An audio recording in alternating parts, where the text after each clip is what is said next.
Okay, double and half angle identities again are they're just more useful ways to solve for angles that are not in the unit circle. A lot of times you can do those with the sum and difference identities. Sometimes you can't. So sometimes these will apply. I would push you towards the sum and difference identities because they're a little easier to use. But if you want to use these, you can. There's one of these on the test. So double angle identities look like this. Okay, so you have double of some angle, right, Paul? Levi, stop it. Quit keeping the foreign kids off task. I'm just kidding with you. Okay, so that's a double angle, right? 2 times some angle. Okay. The identity. I thought that was 20. No, 2 theta. Okay, so 2 times an angle. There's your identity. This is probably the most used double angle identity that we have. What would that be used for? Math. So what situation you come across using this?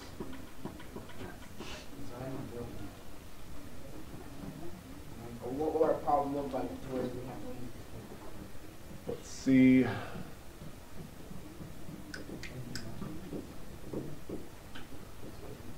Here's one. If sine theta equals 3/5, right? Calculate sine 2 theta. No. You have to use the identity. You cannot just multiply that by 2.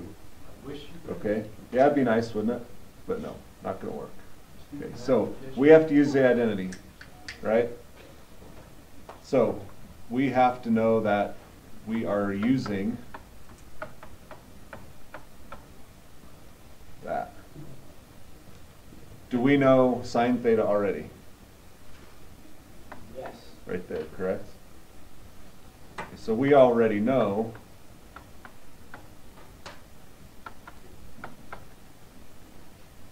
that's true. Okay, what is cosine theta though? Remember how to figure that out? If I know that sine is 3/5, how can I calculate cosine? Reaching into the archives of chapter 5. See if this rings a bell. Sine is opposite over hypotenuse. Oh, it's 405. Cosine is adjacent over hypotenuse, correct? How can I calculate x? Pythagorean Theorem. Yeah, Pythagorean Theorem. Okay. In this case, it's a Pythagorean triple, 3, 4, 5. Yay! Yay. Yeah, you guys are so excited. I am Right. excited. I see it. So you have to use the Pythagorean Theorem. Cosine is 4 over 5, correct? And now we can calculate sine 2 theta is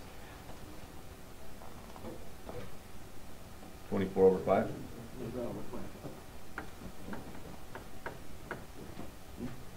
Okay. There's one way to use it. Wait, couldn't it be over 25?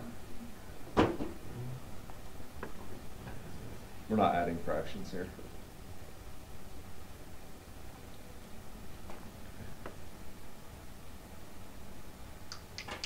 So there's one application. This is a pure mathematical application, obviously, right? Okay.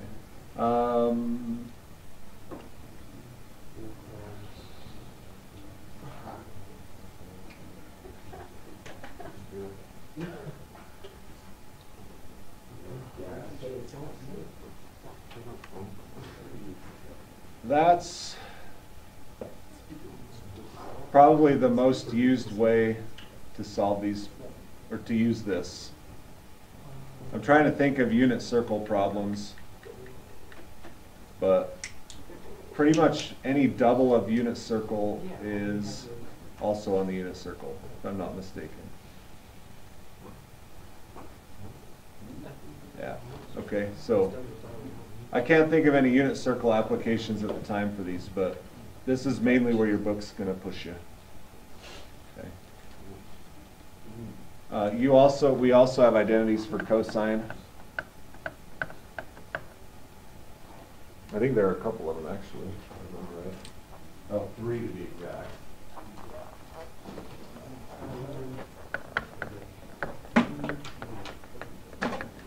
Okay, there's one. Do not mistake that with the Pythagorean identity. What's the difference between that and the Pythagorean identity? Plus. Yeah. Pythagorean's plus here, correct? Okay, good. Here's another cosine 2 theta. 2 cosine squared minus 1.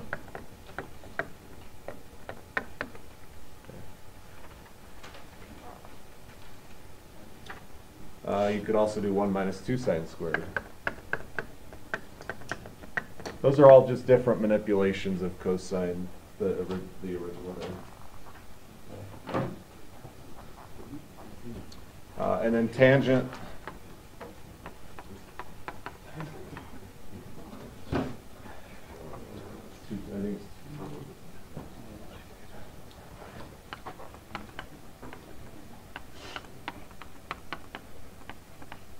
And again, tangent's kind of the messy one, right? Always a fraction. So you'll use those 6 items within the context of the problem here that we come up with. Okay.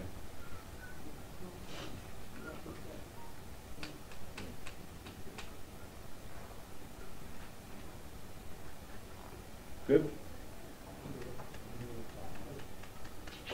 Again, it doesn't really come up that much. If it does, it's usually the sine double angle identity. Okay. Those should be on your identity sheet.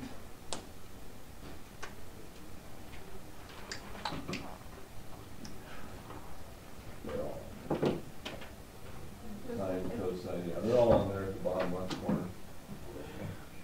The cosine one is weird, like where? The cosine one is strung together in a line. So it's cosine equals this, equals over here, just lines them up. Instead of putting them vertically like I did, it lines them up. So where did they like stop at each of them? Because I can't find it. Well, there's an equal sign between. All I see is minus signs with like. Those are cosine squared minus sine squared equals 2 cosine squared minus 1 equals 1 minus 2 sine squared. Half angles.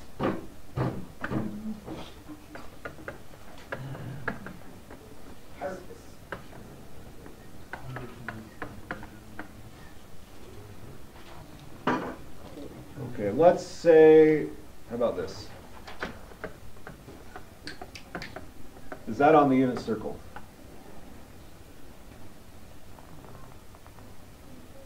(67.5 degrees) is where? No, it's not. 60 is and 90 is, right? Okay. Now, can we use the sum or difference identity to add up any 2 values to 67.5? No. No, you can't. Okay, so, but what if I double that? What do I get? Yeah. Those are the same thing, right? So it's called a half angle identity because we're having something on the unit circle. So if you want to note that.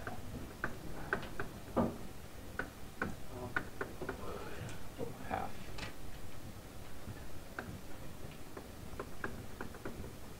Yes, we're going to have a unit circle angle. Now we can use the unit circle to solve for that. Okay. The formula is the big square root.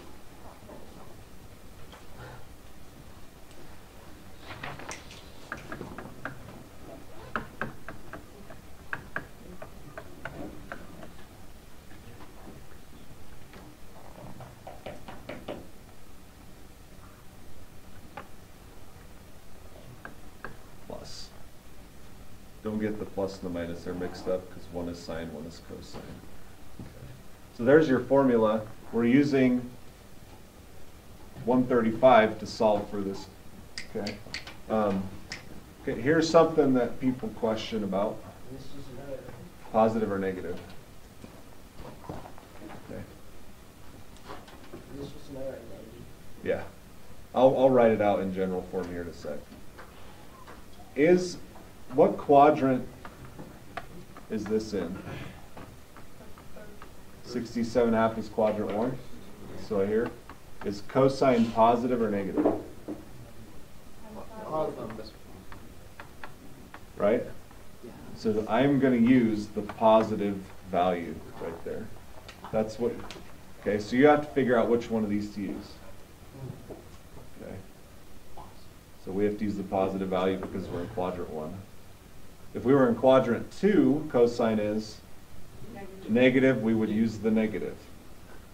Okay? So be careful there, where that is. All right, now we can just finish. What's cosine 135? Well, It's negative root 2 over 2, but I'll take it.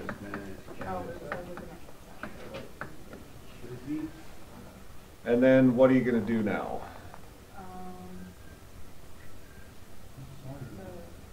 Songbird in our school. Hmm? Must be a video. wait, can we just take a break? No. What do you do to simplify that? Around the school. Can't cross out the 2's. Can't do that. We have to make a common denominator. Yes. Okay, yeah. So just do your arithmetic, okay? So you get 2 minus root 2 over 2.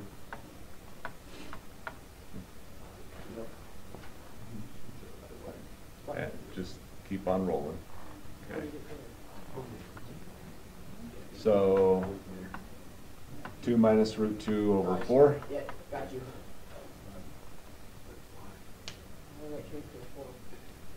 Okay. Fraction now. Oh, Okay. copy that part. Somebody tell me how I do this.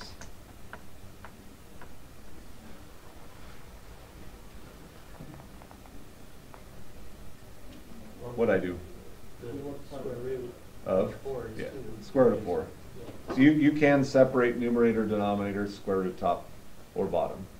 Okay. And then you're done. That's all you can do. If there's no root in the denominator, you're good to go. Okay. Kind of messy though, huh? But it's an exact answer. Mathematicians love exact answers. Any decimal you do for that is an approximation, because that's irrational. Non-repeating, non-terminating decimal. Boom, baby. So, same drill we've been doing, simplifying stuff. You're going to get really good at fractions. Here is the general formula for cosine.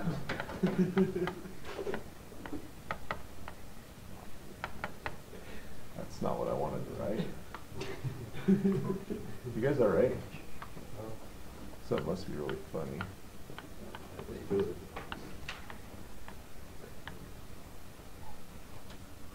So there's the cosine half angle identity.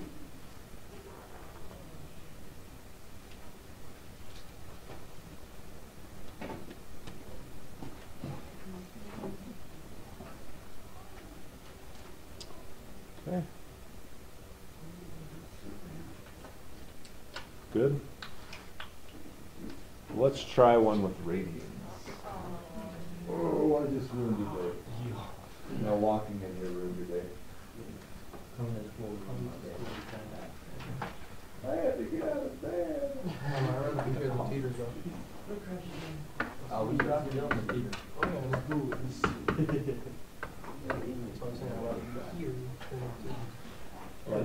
Sine 7 pi over 12. It's snowing. Keep snowing. Yeah, please. I'm still going skiing Saturday. Best day of the year. I wish I would. Sine 7 pi over 12. Pretty sure it's supposed to snow Saturday. Are there any 12ths on the unit circle? No, but we Yes. It's 105 degrees. 496. That is 105 degrees if you want to look at it that way. Yeah, I don't know. Okay, so could you use a sum or difference identity for this? Yeah. Yeah, you could. And that's where I would go unless you're instructed, use the half angle identity. Okay. Is the double of that on the unit circle? You know what 7 pi over 12 times 2 is? 7 pi over 6. Is that on the unit circle? How'd you get that? No. Oh. Is that on the unit circle? Yeah. Okay. Yeah. On unit circle. Okay. On. So I can do the sine half angle identity to find that value. These are the same thing. Okay?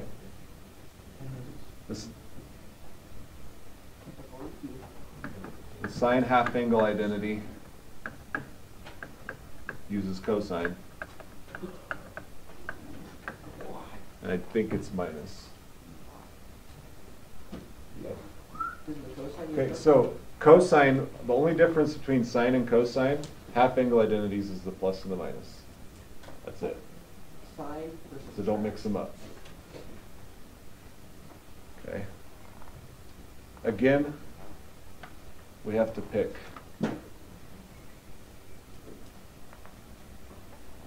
Positive or negative. Well, where is sine of 6? What quadrant is it? It's negative. That's in quadrant 2. Right. Sine is Positive. positive. That was like. Use the positive. Okay? And now you can calculate your end result with a little bit of arithmetic.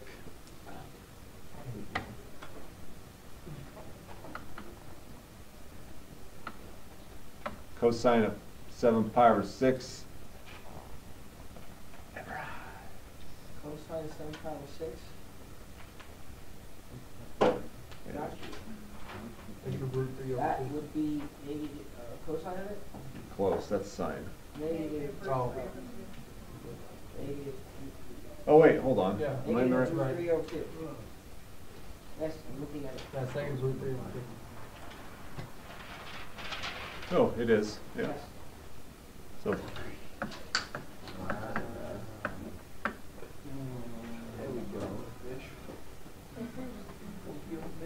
now negative obviously changes it to a positive, right? Negative times a negative.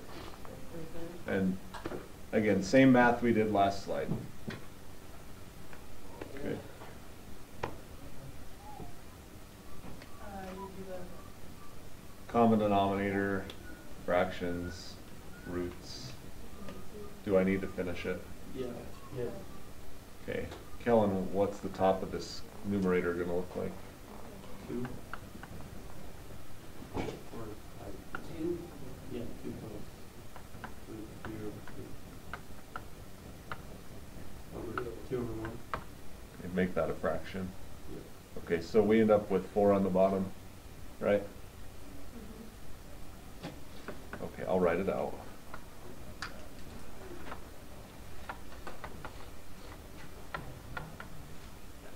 And there you go. Wow. Ooh. Yeah. Is that a rational number 2? That is root 3 irrational? Yeah. Therefore, the entire thing. If it was root 4. Root 4 is not rational. It's rational. It's 2. Okay. We good? Thank you. We didn't want to do that today, but we did it. You didn't want to do that? No, I didn't. I don't know why. I just didn't feel like it. Well, why did you do that? We have a schedule to keep. Supposed to be a snow day. No, yesterday.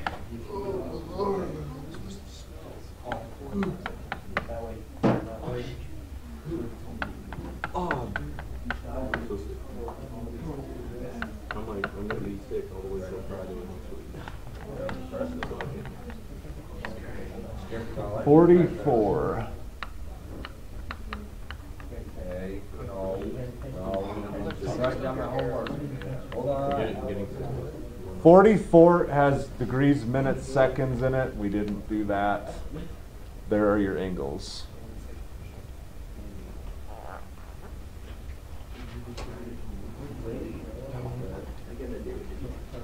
When's that due? Tuesday. Tomorrow. Tuesday, what? Never. Tuesday. Does